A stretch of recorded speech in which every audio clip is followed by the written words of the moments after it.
Most people live their entire lives waiting for approval. Approval from their parents, their friends, even from strangers online. But the moment you stop needing validation from others is the moment you start living your own life. This topic is very important for me, and it took me a long time to accomplish it myself, especially as an ex-people pleaser. But learning how to validate myself completely changed the way I live my life and how I perceive others. In this video, I'll share what actually worked for me and how you can start doing the same. And remember, this won't happen overnight.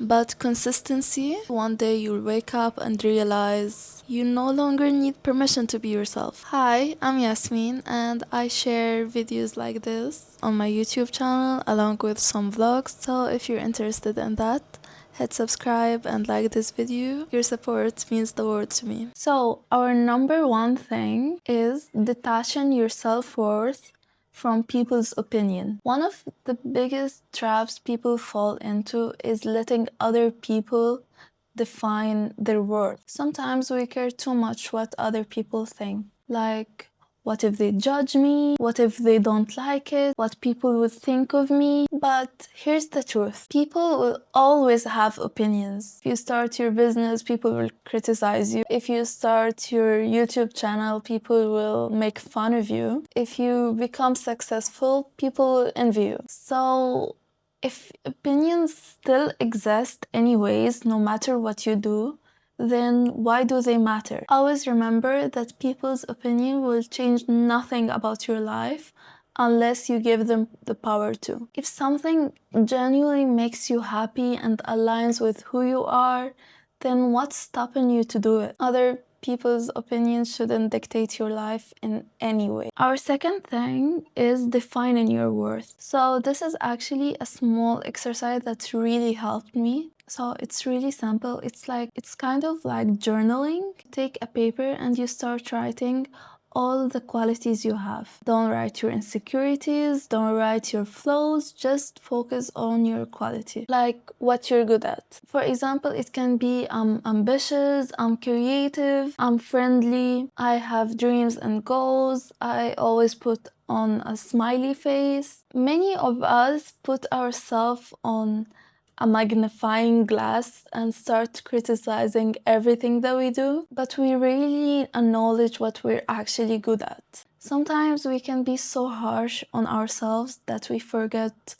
our good qualities. But once you start writing those qualities on paper, you realize that you have so many valuable qualities and that you deserve the utmost support and respect and love for it. That moment is when you start loving yourself. You'll see for a fact that your self-worth is higher than anyone's perspective or opinion. Another task is defining what you have and what you want. This is another task that helped me a lot. So you basically draw a table and you divide it like into what you have and what you want. For example, I'm studying architecture, so one thing that I want is to be an architect. When I did this, I started having distinct goals in my life, and for me, that was what actually mattered. Like, this is what I want to do with my life. So my mindset shifted from caring what other people think to being busy building my own future, focusing on what actually matters in life. Another thing that really helped me is understanding relationships. There's this example that I really like to remind myself with and I like to tell other people about, and it's a really beautiful and meaningful one. So people are like this. When you like someone and start getting close to them, this happens. It will be like this because you have some differences and it's normal. And it's normal because we all have our differences, and it's not because any one of you is wrong or right, it's simply because we all have our different mindsets. If you're a people pleaser and seek validation from others, you'll be like this. While others are still moving, you'll have no personality. And when you try to get closer to anyone,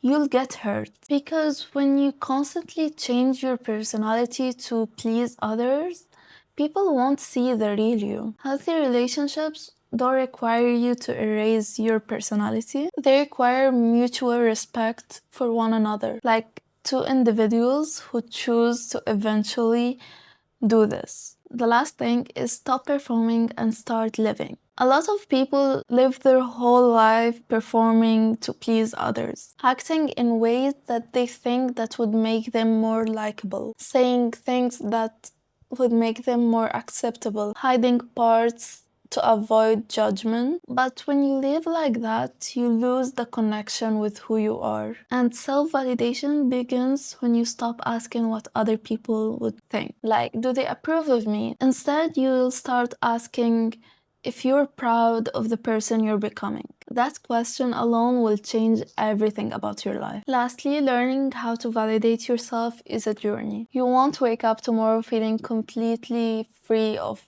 people's opinion, but every time you choose to stay on path for this journey and you start choosing your self-worth, your goals, and your happiness over people's opinion and over external approval, you take one step closer to becoming your real self. And that version of you is the version that deserves to exist in this lifetime. I hope you enjoyed this video and learned a thing or two about it. I just like to share my own experience and what worked for me. So thank you for watching. See you next week.